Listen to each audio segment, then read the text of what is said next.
Pemirsa, sejumlah anggota DPRD Muara Enim didampingi Kepala Dinas Perdagangan memantau aktivitas pasar guna memeriksa harga kebutuhan saat Ramadan dan mencegah adanya kenaikan harga akibat monopoli oleh pihak tertentu.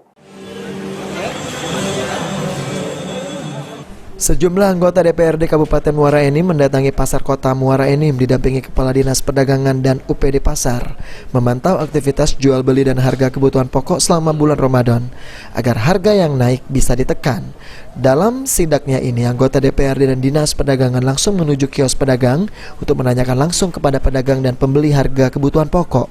Menurut anggota DPRD Kabupaten Muara Enim, dalam kunjungannya ke pasar, ada sejumlah harga kebutuhan pokok yang mengalami kenaikan harga, namun masih terbilang normal. Pertama kita memantau harga, masalah lebaran ini dan puasa ini, namun harga itu harus stabilkan gitu, jangan ada yang monopoli masalah harga itu.